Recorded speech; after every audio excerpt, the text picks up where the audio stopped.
Good afternoon, everyone, especially to Miss Floredo. So I am a member of Group 5, uh, wherein I am going to report about the Chapter 3 and Chapter 4.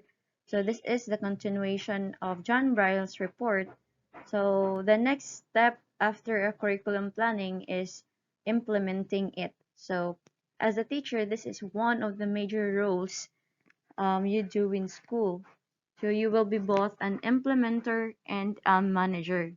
So we are going to put in action what has been planned and designed. Also, you are the one who will add more meaning to the various activities in the classroom. So, and and the most special thing is making the day of the learners interesting, engaging, and unforgettable. So, first of all, let us know the curriculum implementation defined by different curricularists. So we have first in line, we have Ornstein and Haskins 1998. Their own definition of curriculum implementation is um, curriculum implementation as the interaction between the curriculum that has been written and planned and the persons who are in charge to deliver it. Next is Locke and Lieberman 1983. Find curriculum implementation as the trying out of a new practice and what it looks like when actually used in a school system. It simply means that implementation should bring the desired change and improvement. So lastly is SADCMOE Africa 2000.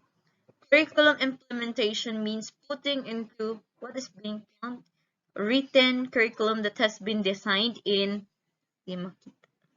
study, curricular guides, and subject. It is wherein the learners acquire and enabling learners to function effectively in society. So as you have observed, their own definition is just like they have the same thought, but they write it in their own ways. So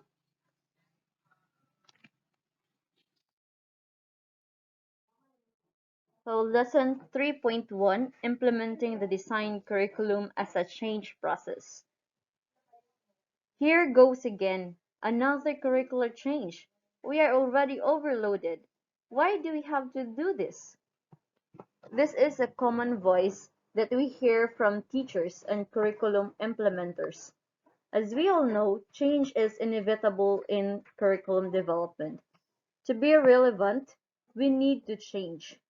A change for the better, and it can be seen through implementation. Now let's take a look on Kurt Lewin's field theory and curriculum change. So this is his of model. Kurt Lewin, 1951, the father of social psychology, explains the process of change. So in educational landscape, there are always two forces that oppose together. These these are the driving force and restraining force. So in driving force, we have the government intervention, society's values, technological changes, knowledge explosion, administrative support.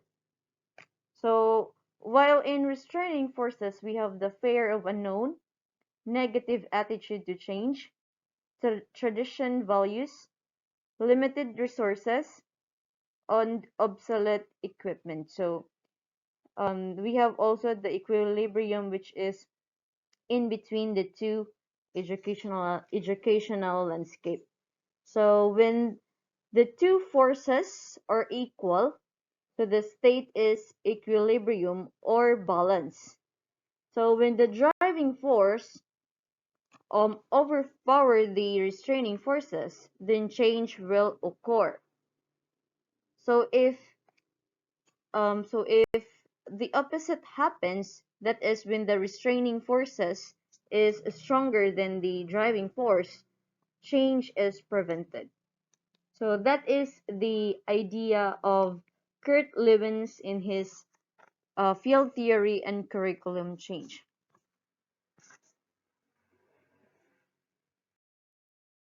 So we also have the categories of curriculum change by McNeil 2000.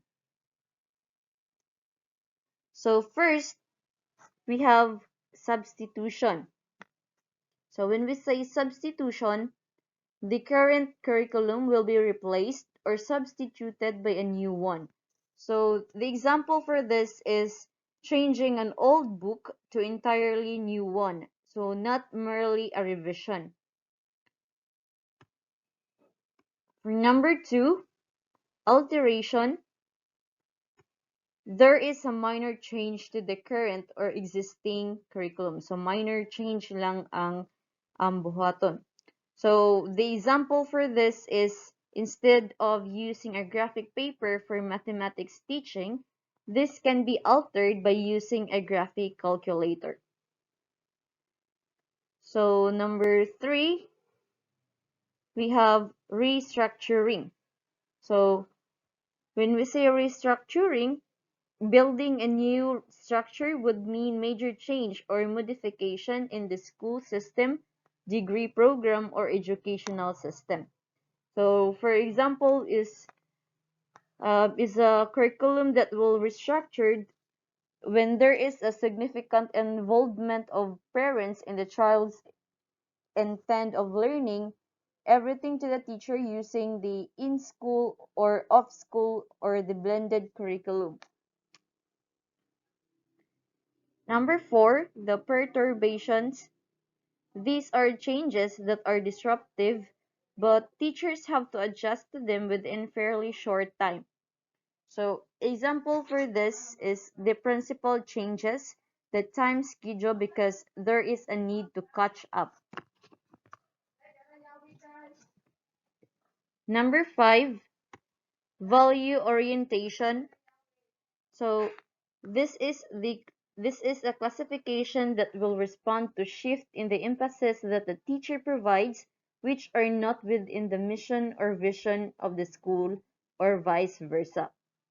So example for this is when the teacher in a religious school do not give emphasis on more on academic and forget the formation of values.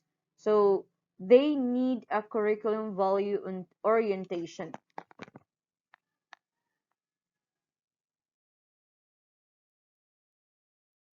So we all know that daily lesson is based on a planned or written curriculum which will be put to action by the teacher in the classroom. Let us see how this process will be shown. So first, let us know what is DepEd Order number 70 series of 2012. So it says that teachers of all public elementary and secondary schools will not be required to prepare detailed lesson plans. They may adopt daily lesson logs which contains the needed information and guide from the teacher guide, the TG, and teacher manual, the TM reference materials with page number, interventions given to the students and remarks to indicate how many students have mastered the lesson or are needing remediation. So as I have observed also that most of the public teachers they are not uh, doing the dated lesson plans anymore. So most of them will do the daily lesson logs which contain the uh, contains the needed information. They also get them from the teacher guide or the teacher manual. So all I can say that it is very easy for them to make it because it only consists of the information that are needed for that lesson.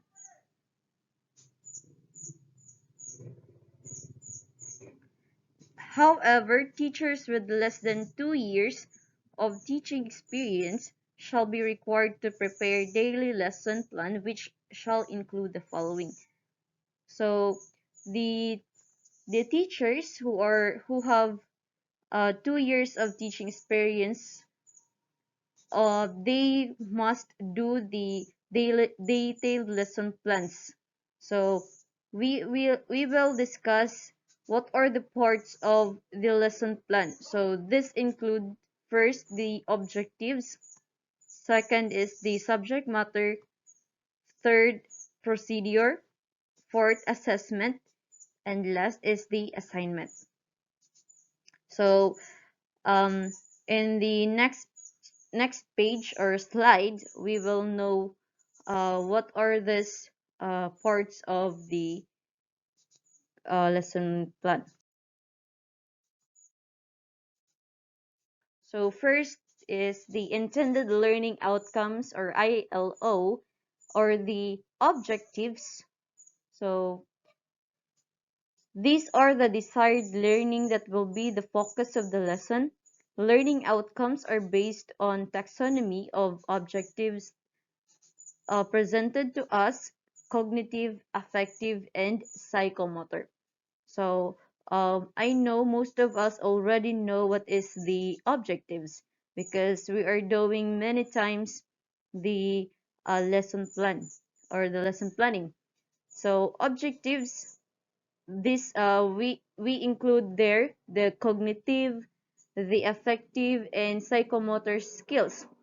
So in creating a lesson plan, we must consider also the HOTS or the higher order thinking skills. So these goals must be met by the students. So I have here a picture of the 1956 and revised Bloom's taxonomy by Anderson on 2001. So so in 1956, so we have the evaluation, synthesis, analysis, application, comprehension, and knowledge. So while in 2001, we have the create, evaluate, analyze, apply, understand, and remember. So as you observe, based on 1956, all those words are noun, while in um, 2001, it becomes verb form. So as you can see also in the uh, in here, synthesis and evaluation, so it becomes create and evaluate. So nag-interchange ang kaniya siyang duha, and synthesis becomes create in 2001. So that is the Bloom's taxonomy.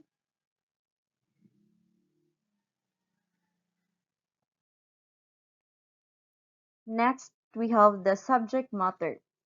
So subject matter, the list of materials for each lesson depends on what you plan to teach, how you will teach it, and how you will measure lesson objectives. So subject matter, it is where we can see the where what is our topic, what are the materials needed, what are the uh, strategies you are going to use. Next is procedure. The lesson procedure is essentially step-by-step instructions that walk you through everything from time students enter the classroom until the bell rings in the end of the period. So basically, procedure, it is the methods from the beginning. So what you're going to do from the start up to the end of the time. So you will see there what is the strategies, what are the uh, from the students enter to the room, and all the strategies used by the teachers, and in the it includes also the lesson proper and the assessment used of a teacher. Next is assessment. The term assessment refers to the wide variety of methods or tools that educators use to evaluate, measure, and document the academic readiness, learning progress, skill acquisition, or educational needs of students. So assessment, this is test, any forms of test. So the teacher in creating an assessment, the teacher must consider the multiple intelligences of the students. So in creating assessment also, it is preferably create uh create a um create a differentiated instruction to measure the knowledge of the students. Lastly is assignment. Any exercises given by the teacher to the pupil as part of the lesson, follow-up work suggested for study is called an assessment. The principal aim to education is to teach the pupil to work on his own responsibility. So as we all know that assignment, when it comes to our mind, assignment, it is a homework. So it is also very important to have a homework so that can student work know how to work independently on his own without the guidance of the teacher. We all know that we are now in modern world wherein technology is very rampant, and it is up to us whether we use it in a good ways or in a bad ways.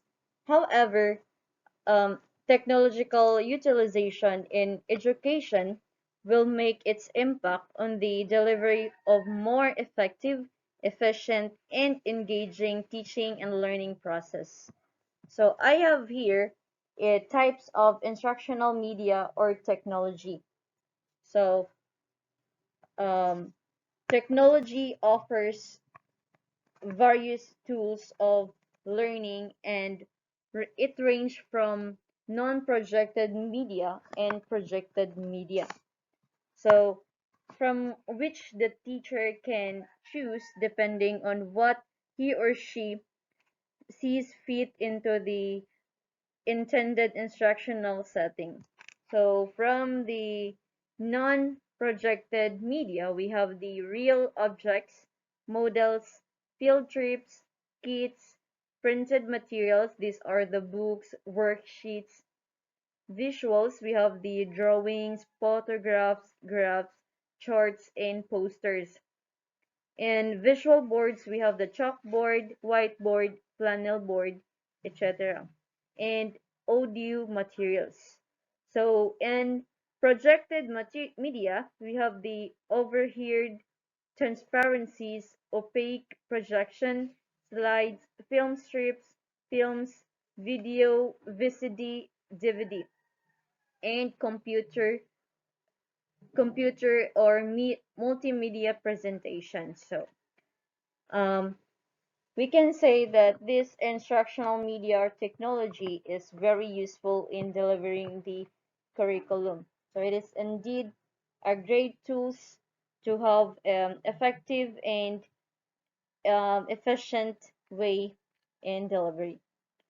So, so for now, the primary role of education technology in delivery have been identified. So it actually upgrading the quality of teaching and learning in school. So it is indeed a great way to achieve a quality education when we will use the technology in the curriculum. So next is increasing the capability of the teacher to effectively inculcate learning and for students to gain mastery of lessons and courses. So as I have observed also in St. Catherine, so we use most of the time is technology in delivering the lesson. So I observe that it is also beneficial to the students to uh, to to know more or knowledgeable enough pertaining to the lesson. So next is revolutionizing the use of technology to boost educational paradigm shift that natabunan importance to student and holistic learning. So yes, it is also very important. So um, we are all thankful that technology is very useful in according to delivering the lesson or the curriculum. So nowadays, since we observe that the traditional teaching is not that efficient, so karon it is very efficient now through the use of technology.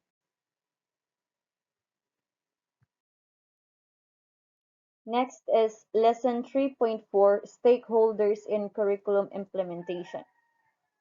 So this in this lesson it answer the question who are involved in curriculum and curriculum development. So I will going to discuss one by one who are involved. So the curriculum stakeholders are first in line we have the learners are the core of the curriculum. Learners have more dynamic participation from the planning, designing, implementing, and evaluating. Of course, basically, the students are mere recipients of curriculum wherein they are involved. Whether learners are in elementary or college level, they can make or break curriculum implementation by their active involvement. So after all, learners together with the teachers put action to the curriculum. Next is teachers are curricularists. Teachers are stakeholders who plan, design, teach, implement, and evaluate the curriculum. So no doubt that the most important person in curriculum is the teacher. So they are the one who are going to plan, design, teach, implement, and evaluate the curriculum. So it really depends or rely on the teacher and how he or she going to deliver it to the students. Next is school leaders or curriculum managers. Principals and school heads too have important roles in curriculum implementation process in school. Yes, it is part of the function of the leaders to lead the school in any curriculum innovation. They should fully understand the need for change in the implementation process. They are the one who assess the teachers and students in the implementation. Also, they need to be open to all concerned should the school leaders lead in curriculum teamwork. Next is the parents. Parents are significant school partners. Parents may not be involved in curriculum implementation, but they are a formidable partner for the success of any curriculum development endeavor. So school needs also to listen to parents' concerns about school curriculum, like the textbook, the school activities, grading system, and others. So next is community as curriculum resource in learning environment. All barangay leaders, the elders, other citizens, and residents of the community have stake in the curriculum. So yes, it is true that community is the reflection of the schools and the school is reflection of the community support. It is the bigger community or the bigger school community that becomes the venue of learning. Now we're done with the chapter 3, which it talks about the um, implementing the curriculum. So now let's go on with chapter 4, which is it talks about evaluating the curriculum. So in this chapter, it is all about curriculum evaluation. in the context of its definition and the role of the teacher as an evaluator. Also, it will present ways of evaluating the curriculum as written, planned, or implemented. So, first of all, we have to curriculum evaluation defined by um, curricularist. First, we have Ornstein and Hankins 1998. Their own definition of curriculum evaluation is a process done in order to gather data that enables one to decide whether to accept, change, eliminate the whole curriculum of a book. So according to them, um, evaluation is you can decide that the curriculum is we're going to accept it or change it or eliminate the whole curriculum of a textbook. So we can measure it through the curriculum evaluation. Next by McNeil J. 1977. So according to him, evaluation answers two questions. First, do planned learning opportunities, programs, courses, and activities as developed and organized actually produce desired results? And number two, how can a curriculum best be improved? So that is from McNeil J. 1977. So a curriculum evaluation should answer the two questions according to him. Next is Gay L. 1985. So according to him, evaluation is to identify the weaknesses and strengths as well as problem encountered in the implementation to improve the curriculum development process. It is to determine the effective of the returns on allocated finances. So according to Gay L. 1985 said no, um, we can through evaluation we can identify the weaknesses and strength, and also we can do about it if there is weaknesses in the curriculum. So we can create a better curriculum next time. Lastly is Olivia P. 1988. According to her, it is a process of delineating, obtaining, and information for judging alternatives for purpose of eliminating the curriculum. So, as you observe, their definition is just the same thought, but they explain it on their own way.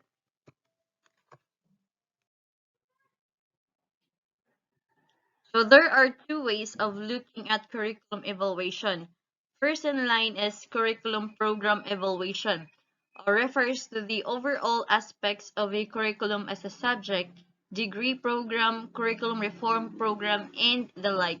So curriculum program evaluation is the whole thing of education system. So example for this is for the curriculum development as a subject, Bachelor of Education as a degree, the K to 12 is a curricular reform, and the mother tongue based multilingual education is a program. So another is the components of a curricular program. So curricular program component evaluation refers directly to the assessment of curriculum and content and processes as implemented every day in dili makita and every day in learning outcomes as either formative or summative. So we can see there the everyday everyday assessment of a teacher, the formative or summative. It could be in the components of a curricular program. So we have different curriculum evaluation models also.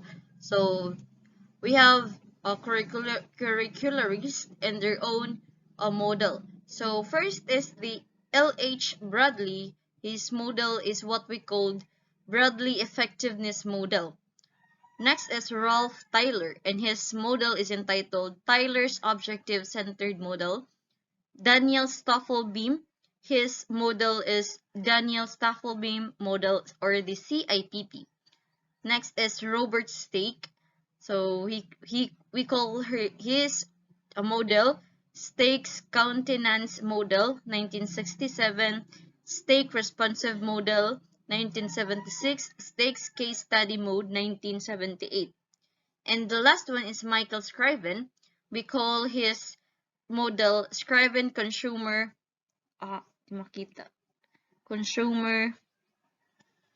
Evaluation. So I will present each one of them their model. So first line is a broadly effectiveness model for curriculum development indicators. So in 1985, L.H. Bradley wrote a handbook on curriculum leadership and development. This book provides indicators that can help measure the effectiveness of a developed or written curriculum.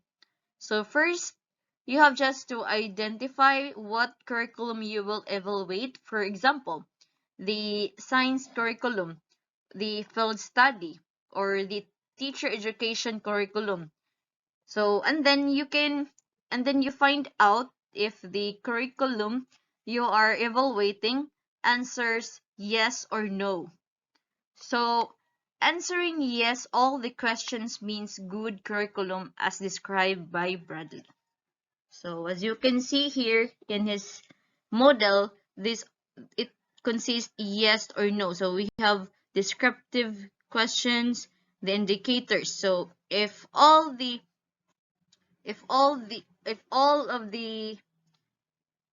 indicators and descriptive questions answers yes, that means it is a good curriculum according to Bradley.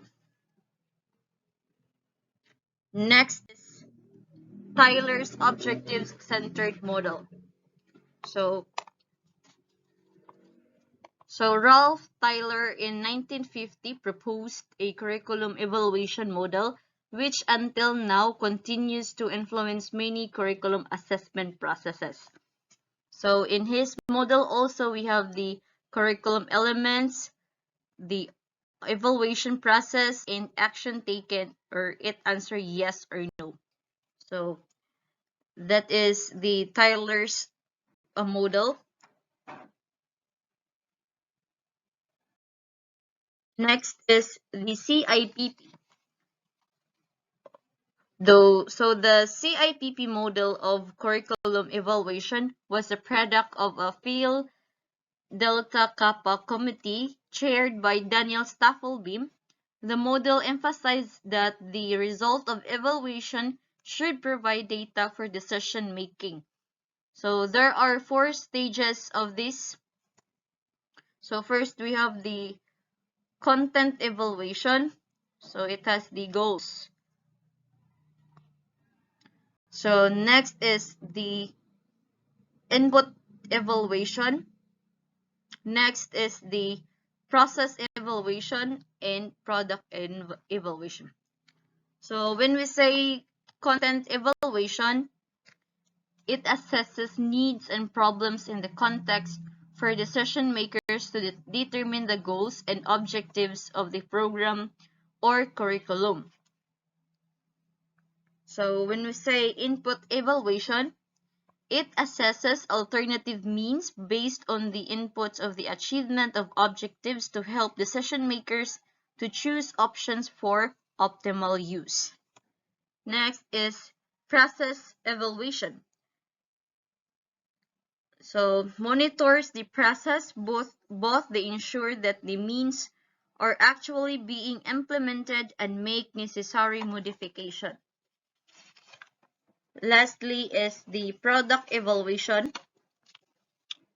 So it compare actual ends with intended ends leads to our series of recycling decision. So after all, we all have the evaluation. So Ari na to makita if it really impact, effectiveness, transportability, sustainability, and adjustment. So if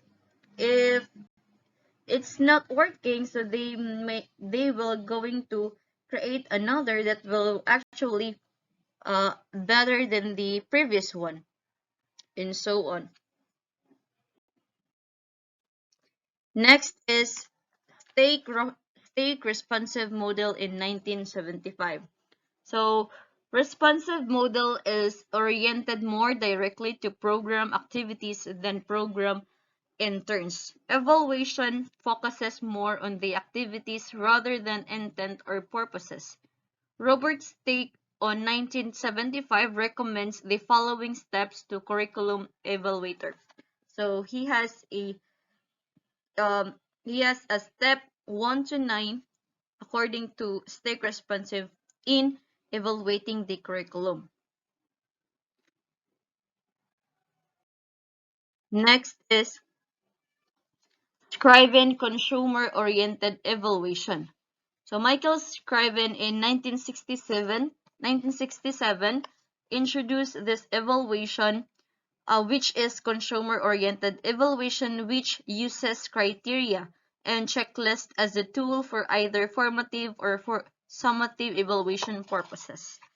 So in his case, it uses the checklist in measuring if it is effective or the evaluation is effective.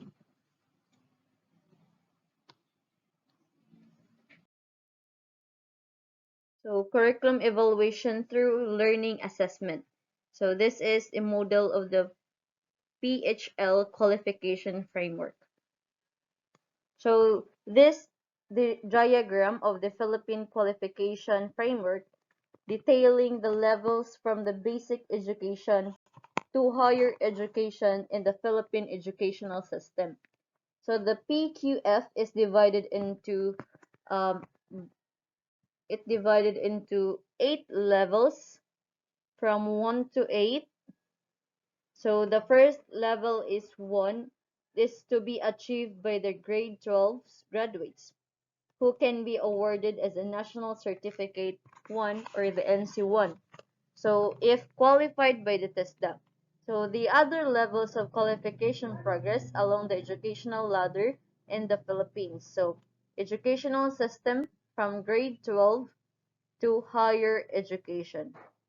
So from grade 12 you can get the NC1, NC2, 3, 4, and then the diploma. So others can be go to college, so that they can get the baccalaureate, the post, and the doctoral and postdoctoral. So the PQF or the Philippine Qualification Framework. So the PQF is a reference system of national standards of what qualifications one has earned by education and training in the Philippines. So um, like me, I am now in a higher education level. So, so it is very important to get a ed- higher education in this world so that we can get a better job in the future. So a person is deemed qualified if he or she achieved a specific learning outcome necessary for the academic work community requirements for which an official qualification recognition shall be conferred. RA 10966 series of 2018. So as I've said, it is a qualification that a person achieved in his whole life. So it is a recognition um recognition kung asa ka dapita, asa nimo ang na-achieve ani na level.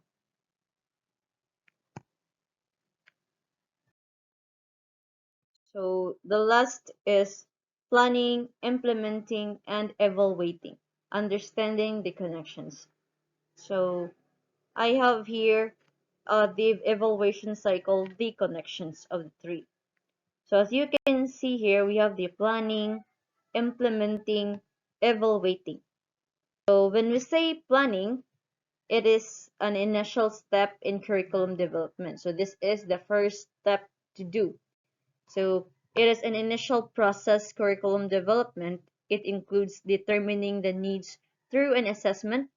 Needs would include those of the learners, the teachers, and the community and society as these relate to curriculum. Next is implementing. Implementing continues after planning. So right after what is being planned, so this is the time you're going to implement those written or designed curriculum. So the planned curriculum which was written should implemented. It has to be put into action. So the next thing after implementing is evaluating. So evaluation follows implementation. So um, after the implementation, it is necessary to find out if the planned or written curriculum was implemented successfully and the desired learning outcomes were achieved. So that is the purpose of evaluating, so that we can measure if it is really um, effective or not. So if it is effective, then go on, and if not, so let us create another one to be uh, to have a better uh, curriculum. Summarization, I talk about in chapter 3 the implementing the curriculum. So all the designed, written, or planned curriculum is going to implement, you put action on what is being planned. While in chapter 4, it talks about evaluating the curriculum. So right after the implementation, you are going to evaluate it so that we will know if it is effective or not. So we use different kinds of models in evaluating the curriculum. So that ends my report, and God bless us everyone. Goodbye.